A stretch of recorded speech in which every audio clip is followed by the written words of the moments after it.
En ocasiones, es tan cruel el destino que incluso para aquellos apenas recién nacidos, permite castigos que ningún mortal infligiría a otro, si no fuera por evitar para sí mismo la más funesta de las desgracias. Pero no es sencillo para los hombres de noble corazón, por más que sean esclavos, por más que estén sujetos a las órdenes que han recibido, abandonar a su suerte a un niño que llora pidiendo auxilio, sin importar que esa criatura haya sido condenada a muerte por un rey tan poderoso como Layo, soberano de Tebas.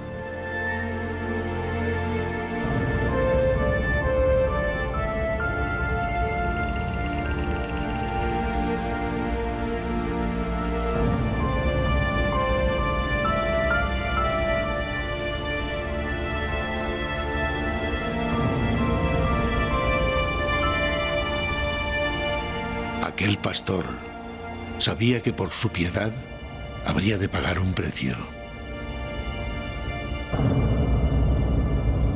No habría lugar para él en el reino de Layo.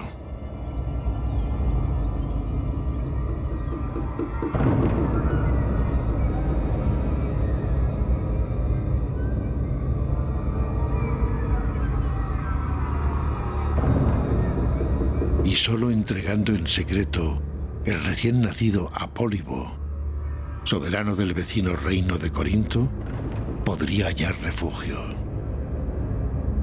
Pues el monarca, desesperado por encontrar descendencia, lo aceptaría como su deseado heredero.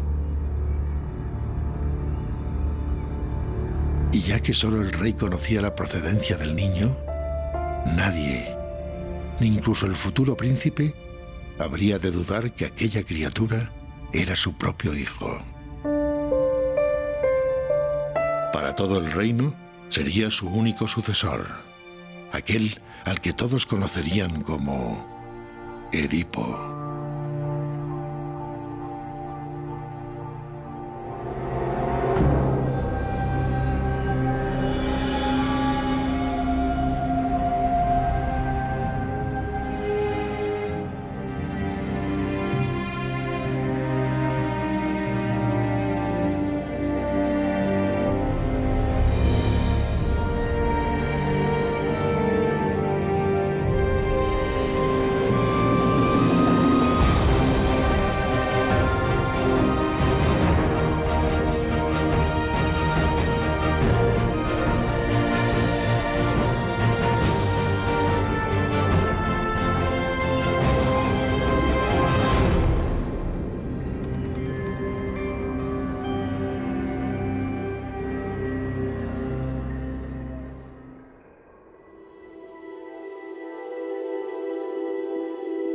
Durante 20 años, Edipo creció junto a Pólibo. Amó y fue amado por todo su pueblo, que lo consideraba un digno heredero al trono. Pero algo atormentaba al joven príncipe. Ningún parecido en el físico o el carácter le unía a su padre. Y aunque el príncipe le transmitió cientos de veces su desazón, el rey nunca quiso contarle cuál era su verdadero origen.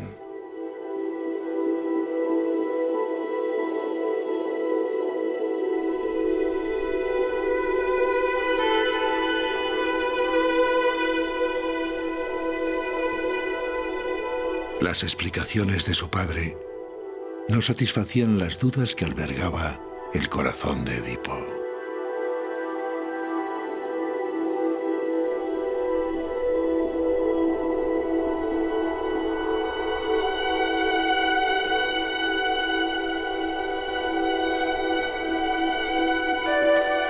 Desesperado por obtener una respuesta que por fin acabase con su sufrimiento, el príncipe viajó al único lugar donde podría encontrarla: el oráculo de Delfos.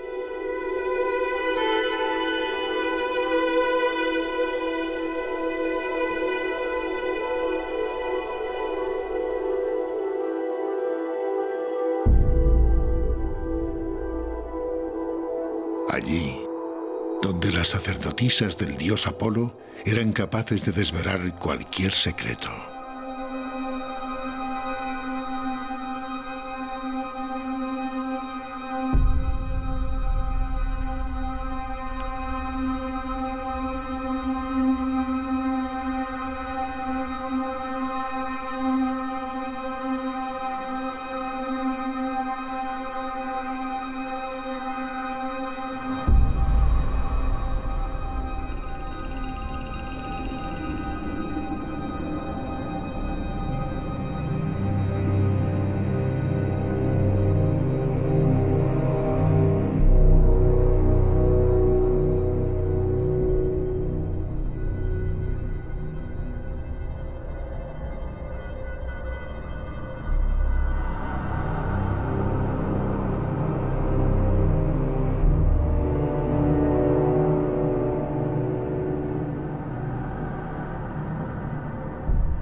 Y por fin obtuvo respuestas.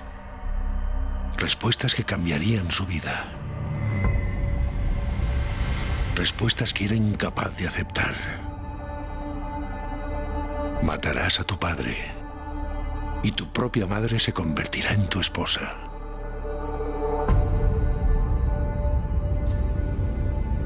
Así de cruel fue el destino que le había sido desvelado.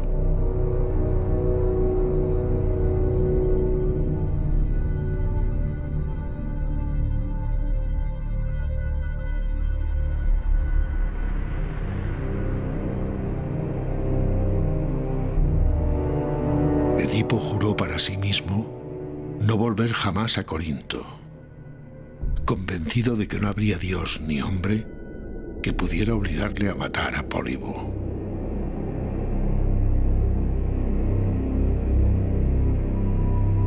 En su huida desesperada, el príncipe se negó a ceder el paso a un peregrino que, como él, venía en busca de la sabiduría del oráculo.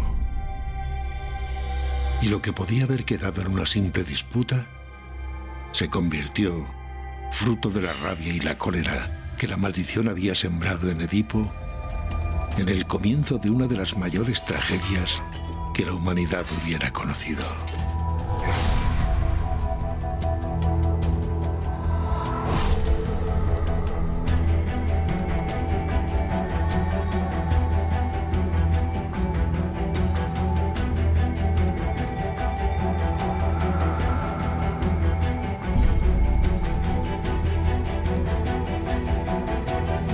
Huir, escapar, alejarse lo más posible de Corinto eran las únicas palabras que encontraban lugar en la mente de Edipo.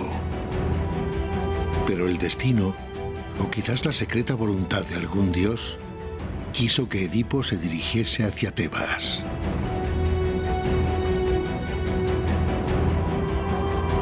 Y quiso también que en su camino encontrase a la terrible Esfinge,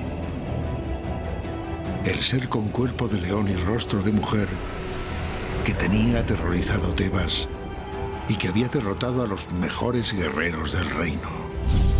Sin entablar batalla, tan solo utilizando su astucia, Edipo acabó con la bestia.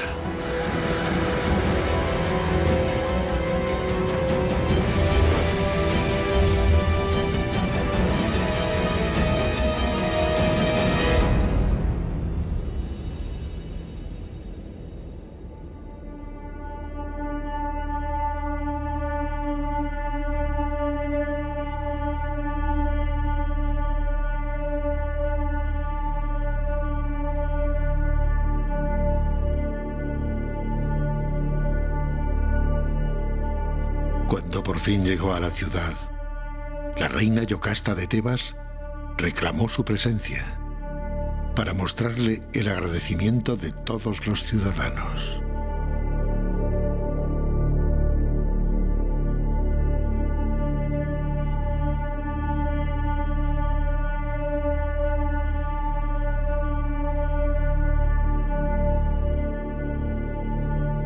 Pero de nuevo, el destino se cruzaba de forma inesperada en el camino del príncipe.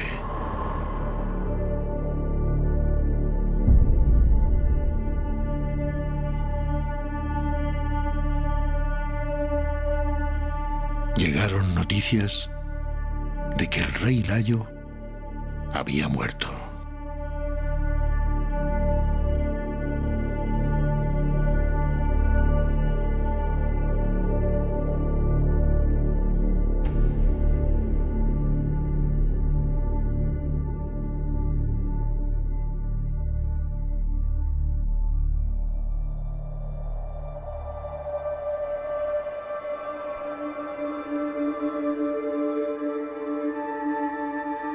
Pasó el tiempo, y el pueblo al que Edipo había liberado de la Esfinge le reclamó como su nuevo soberano.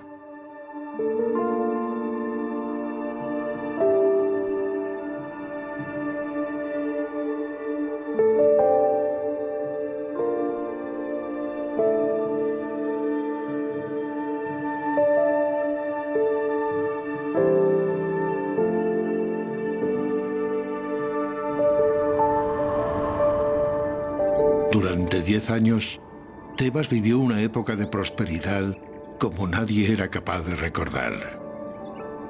Los campos bullían de esplendor. Las gentes vivían en paz y felicidad. Y la reina había dado a Edipo 4 descendientes. Toda profecía, todo mal augurio parecía haber quedado atrás. Hasta que el peor de los castigos vino a visitarles para apoderarse de toda la ciudad. La peste negra invadió los hogares y las plazas. Los hombres cayeron por cientos.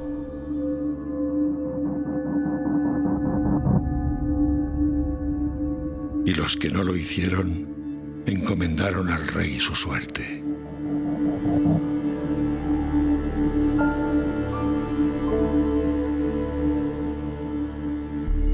Edipo sabía que solo los dioses podían ser responsables de un castigo como el que sufrían.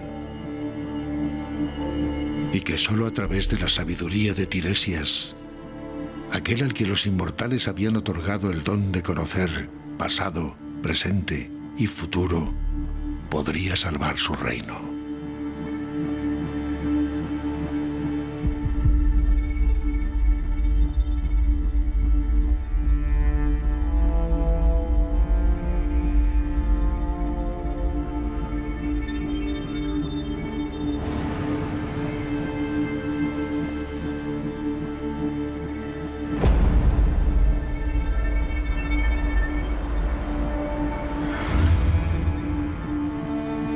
El adivino advirtió a Edipo de que hasta que Tebas no conociese el nombre del asesino del rey Layo, no habría paz para sus ciudadanos.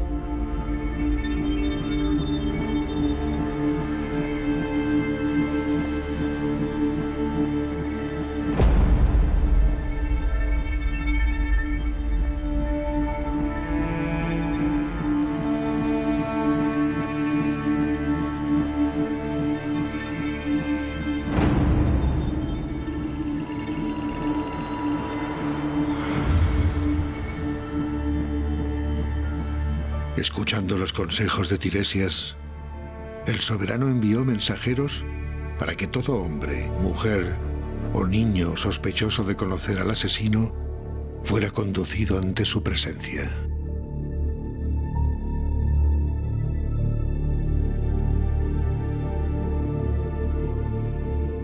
Y no tardaron mucho sus desesperados súbditos en llevar ante el rey a aquel que parecía conocer lo sucedido.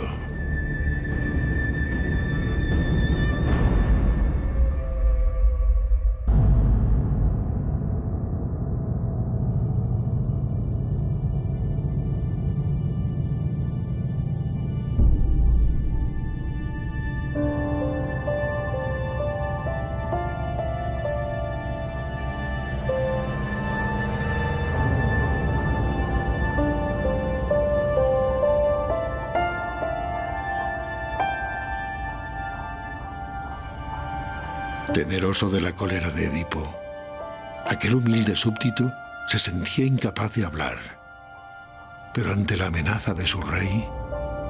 Habla. Habla o muere aquí mismo.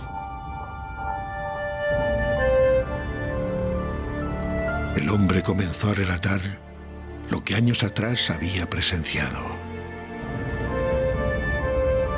Narró cómo, escondido entre la maleza, había sido testigo de la lucha a muerte que el rey Layo había mantenido con un encolerizado peregrino.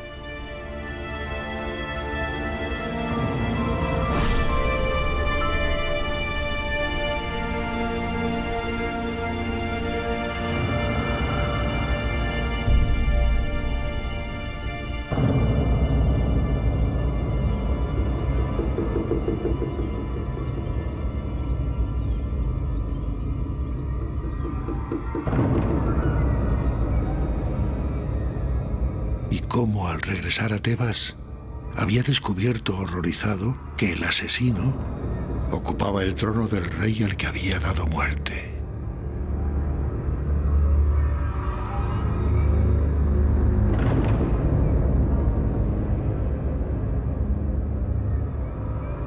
Mientras Edipo comprendía lo que había hecho, Yocasta supo cuán cruel era su condena.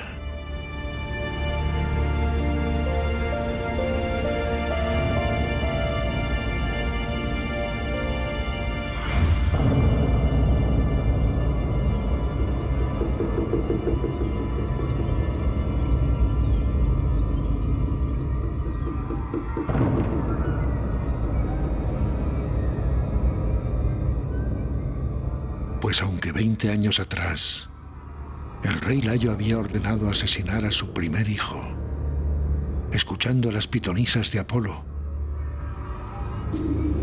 que le habían desvelado que su vástago acabaría con su vida y se casaría con su propia esposa, de alguna forma, ese niño, su hijo, había sobrevivido.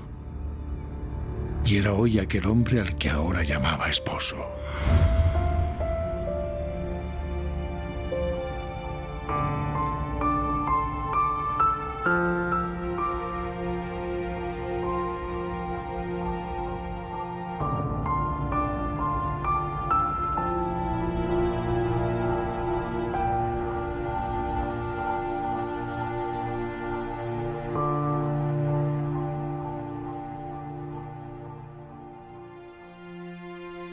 Pero no fue este el final de la tragedia que habría de abatirse sobre el palacio de Edipo.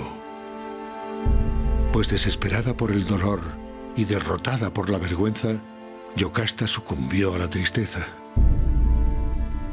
y se quitó la vida en la misma habitación donde tantas veces había yacido con el que creía su esposo, y resultó ser su propio hijo.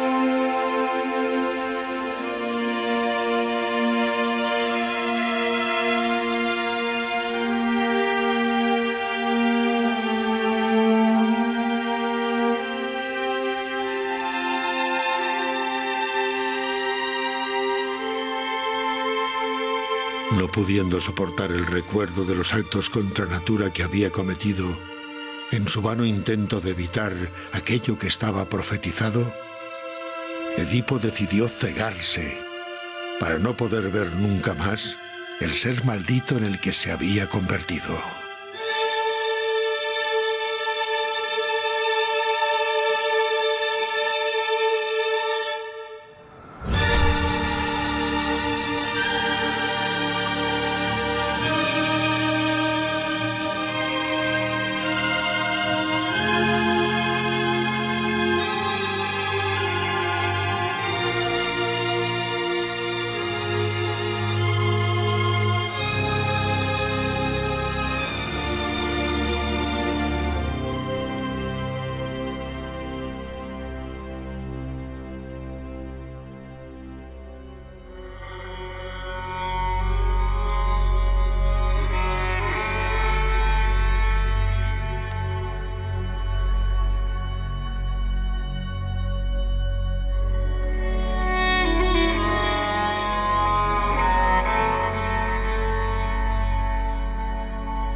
No pudo ni aun el valeroso Edipo escapar de su destino.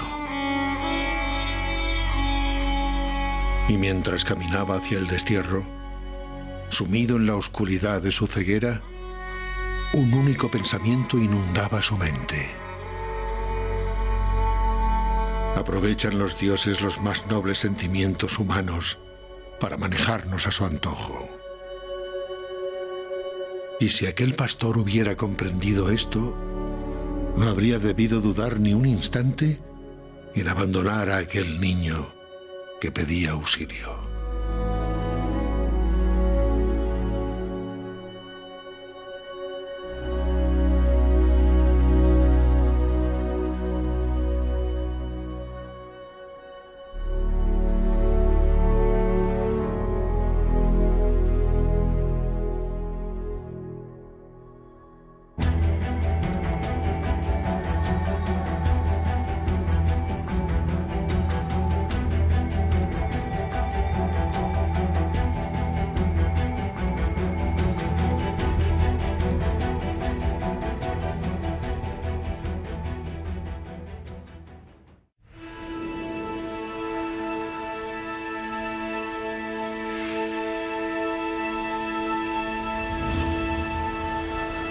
Las Moiras, las diosas que han estado trazando la senda que han de seguir los hombres a lo largo de sus vidas, gobiernan desde el comienzo de los tiempos el destino de la humanidad.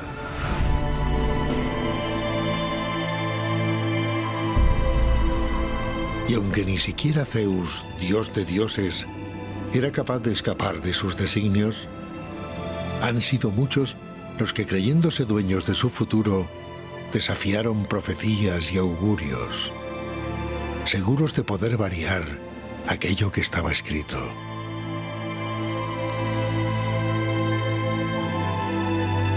Pero ni los mejores entre los héroes, ni los más poderosos entre los reyes, estaban a salvo de los caprichosos mandatos de las Moiras del destino.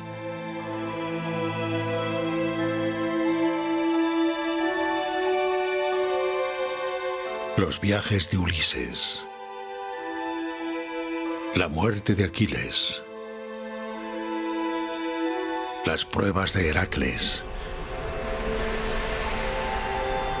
o la tragedia de Edipo quedaron para siempre en la memoria de los hombres, como un recordatorio de que su libertad y la seguridad de ser dueños de su propio futuro no eran sino sombras que se diluían en el inevitable transcurrir del tiempo.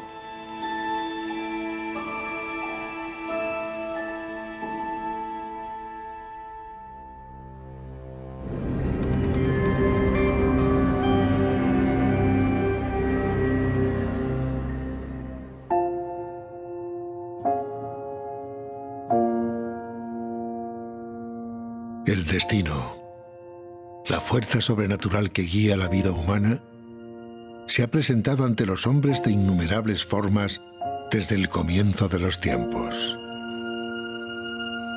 Para algunos pueblos era algo que apenas podían reconocer de forma lejana en el horizonte de su existencia. Para otros, la naturaleza, las estaciones o los vientos llevaban consigo el devenir de la vida humana.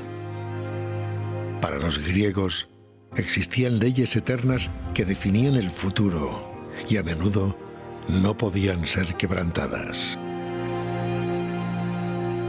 Claro, el destino, o ananké, la necesidad, en griego, forma parte de una concepción arcaica que se mantendrá a lo largo de los siglos en el mundo griego, según la cual todo en la vida, todo en el mundo está regido por leyes eternas. Leyes que son tan todopoderosas que incluso las tienen que aceptar y están sometidos a ellas los propios dioses. Empezando por el padre de los dioses. Es decir, que hay como una estructura basada en leyes de cumplimiento necesario que no se pueden sortear. Esta concepción, digamos, una concepción realmente es la esencia de la concepción trágica griega.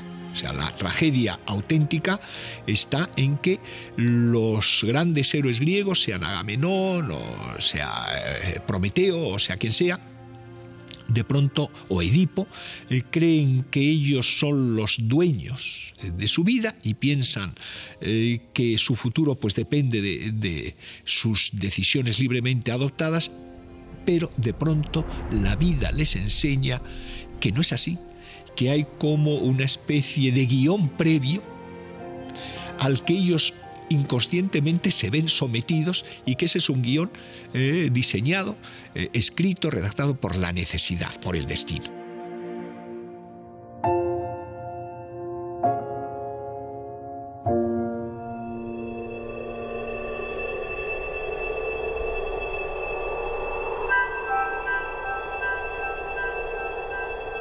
Pero no todos los mortales desconocían los secretos avatares del destino.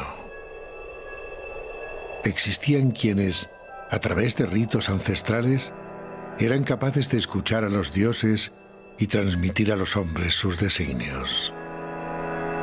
Estas mujeres eran conocidas como las Pitias y sus lugares de culto como los oráculos. Allí había unas figuras que eran los profetas. Todos los profetas eran los que se encargaban de explicar las respuestas que daba la Pitia, la Sibila, digamos la adivina, que respondía con palabras que aparentemente no tenían sentido a las preguntas que se le hacían, a las consultas que se le hacían. La figura del profeta desempeñaba un papel muy grande, sobre todo en el santuario de Delfos. Delfos es el santuario en el que está presidido, ¿no?, por la divinidad Apolo, y se supone que el dios se manifestaba a través de una mujer, que solía ser pues una mujer del pueblo, que se sentaba sobre un trípode, entraba en estado de éxtasis, transmitía, digamos, la respuesta que el dios daba a aquellos particulares o representantes, embajadores y demás, representantes de distintos estamentos sociales, pues iban a hacerle una serie de preguntas y la Pitia respondía, se supone que entusiasmada, ¿no?, entusiasmos es el término griego, ¿no?, entusiasmo, imbuida, ¿no?, de la divinidad, ¿no? Se supone que el dios hablaba por medio de la Pitia, ¿no?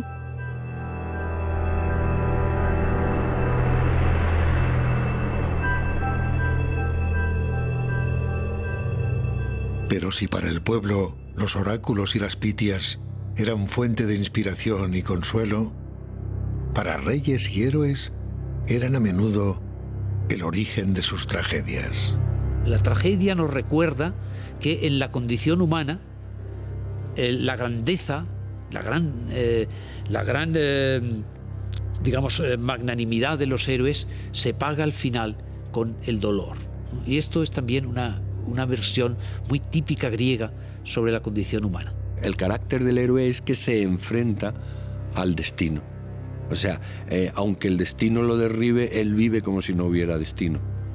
Como si la libertad pudiera ser el motor de verdad, las decisiones del hombre, la causa de verdad de todo lo que tiene, de lo bueno y de lo malo. Los héroes griegos eligen siempre su camino. Lo que pasa es que la condición humana está ligada a la ignorancia y al dolor. Y de ahí no se puede uno escapar. El héroe siempre resiste el designio de los dioses. Y a través de la acción afirma su libertad frente al destino. Es el que dice, el destino me da por aquí, pero yo doy por allá. El destino del hombre a través de las manos de Dios o de sí mismo se refleja otra vez y viene naturalmente del origen de la tragedia griega. Y no existió héroe que simbolizase mejor las tragedias que acompañan el inmutable destino que Edipo.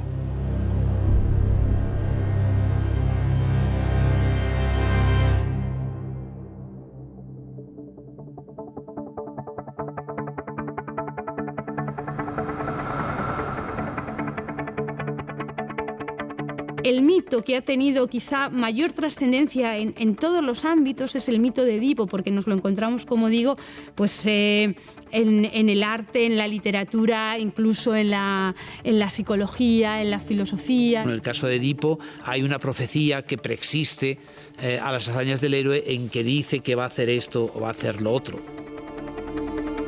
Una profecía que le condenaba a matar a su padre y desposar a su madre. Una profecía que intentó evitar a toda costa, huyendo de quienes creía sus progenitores, para descubrir más tarde que aquellos no eran más que padres adoptivos, y que en su huida había matado por accidente a un caminante que resultó ser su verdadero padre.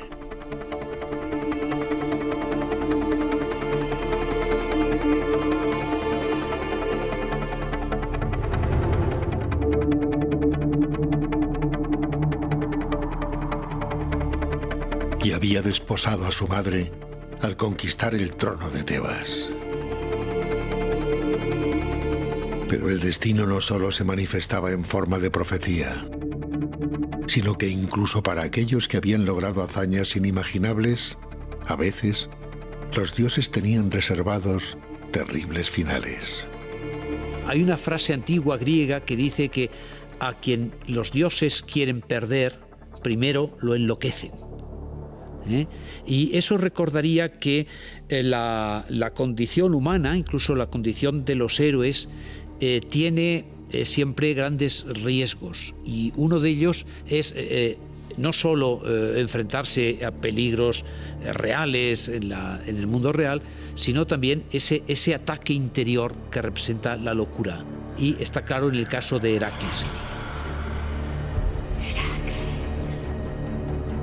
Heracles, Hércules como sería conocido en Roma, hijo de Zeus y de una princesa mortal, es condenado por Hera, esposa de Zeus, al mayor de los sufrimientos como castigo por la infidelidad que éste había cometido.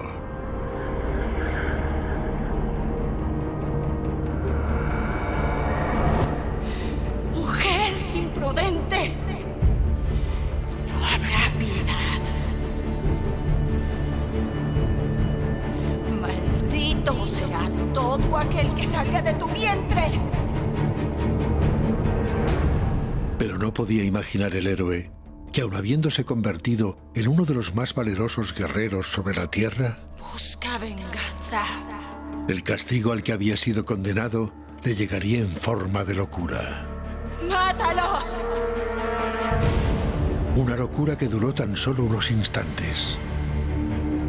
El tiempo suficiente para asesinar a su mujer y a sus hijos, creyéndoles enemigos de su reino.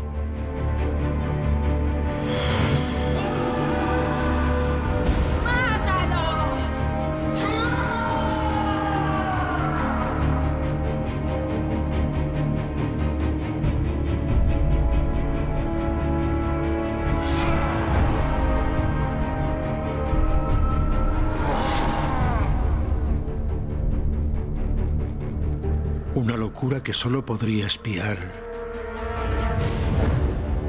completando las 12 pruebas que le convertirían en un ser inmortal.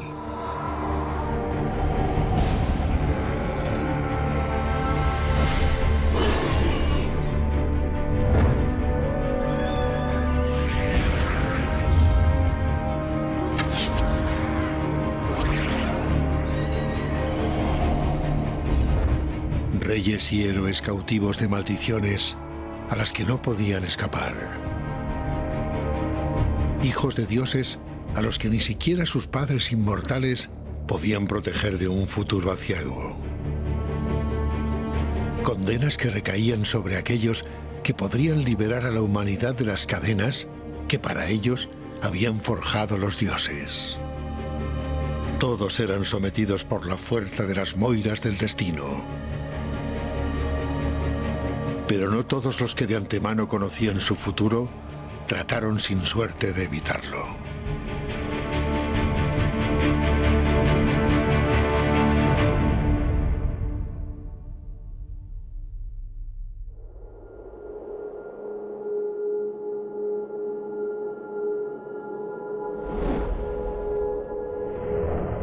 La historia de Aquiles es la historia trágica del gran guerrero que va a morir joven, lo sabe, y lo sabe desde un principio. Sobre él pende un destino de que morirá muy joven y de que, digamos, no volverá a su tierra. Aquiles, hijo de Tetis, diosa del mar, supo desde niño que ir a luchar a Troya sería su final como hombre, pero su comienzo como leyenda.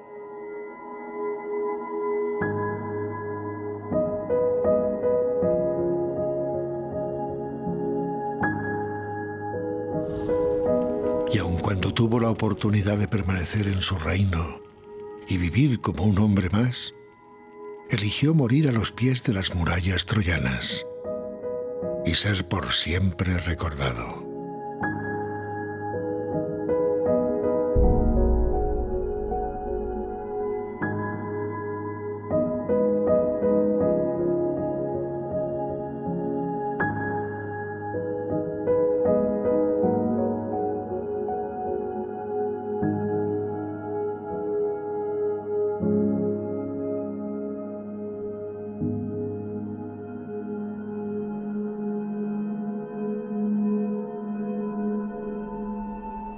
También decidían los dioses de antemano quién debería ser aquel que cambiase el mundo tal y como había sido conocido hasta ese momento. De un derrotado, de un rey sin reino, del caudillo de un pueblo humillado, quisieron crear al fundador del mayor imperio que jamás hubiese existido y en el que ellos mismos deberían ser venerados.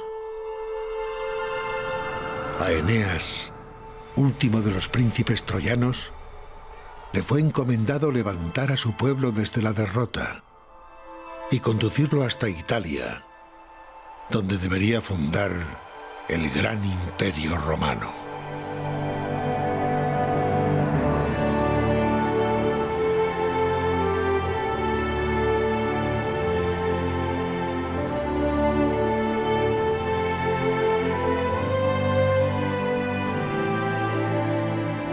Eneas es uno de los héroes, para mi gusto, más seductores. ¿Por qué?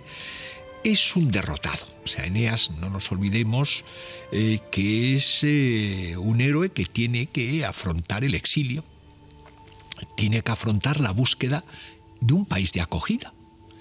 Él, que además era hijo de una diosa, de Venus, nada menos. Que también recuerda, digamos, el papel de un Moisés. Moisés también es un héroe exilado.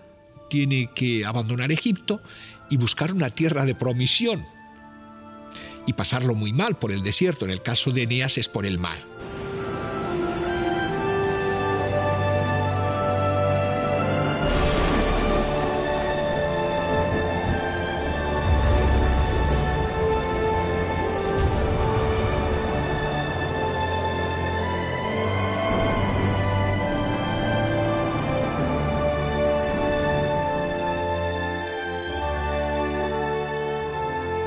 Pero además de innumerables aventuras y peligros, el príncipe troyano tuvo que luchar contra el amor que sentía por la reina de Cartago. Y a punto estuvo de sucumbir a él, truncando así los planes de los habitantes del Olimpo.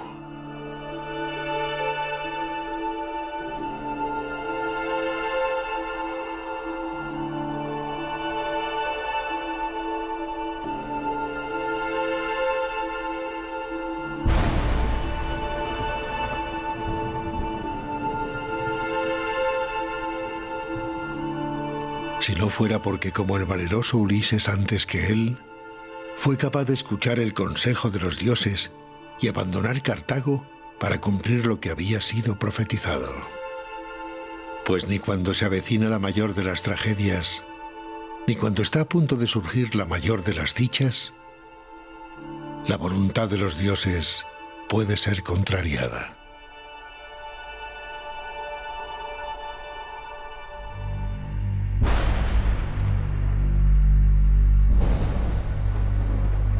Yo pienso particularmente que hay destino pero también hay libertad, y que hay una especie de diálogo, como una especie de lucha, de tensión, que a veces se resuelve de manera armónica, como en una sinfonía, entre el destino y la libertad, y otras veces hay una oposición insufrible. A mí me parece que el destino ha tenido siempre para el ser humano ese punto de desconocido, ¿no? El punto en el que entra uno en un túnel desconocido y que siempre asusta mucho, ¿no? La ciencia lo intenta explicar todo y yo creo que hay partes que siguen siendo inexplicables.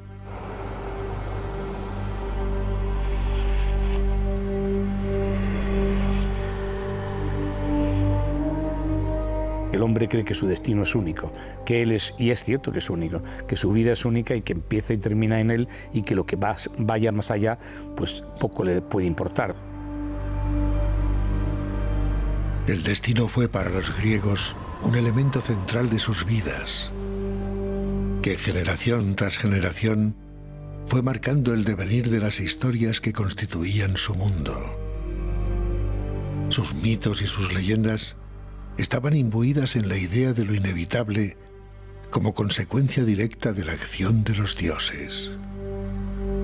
Y aunque con el devenir de los siglos, la idea de que nuestros actos determinaban nuestro futuro fue tomando fuerza, todavía hoy consultamos a supuestos adivinos, confiamos a menudo en cartomantes y depositamos nuestra fe ciega en la ciencia, sin plantearnos si realmente existe una verdad inmutable en el universo que los científicos puedan poner ante nuestros ojos. Hemos cambiado. Nuestros hijos ya no tienen a Heracles o Ulises como modelos de conducta. Pero la idea del destino permanece todavía con nosotros.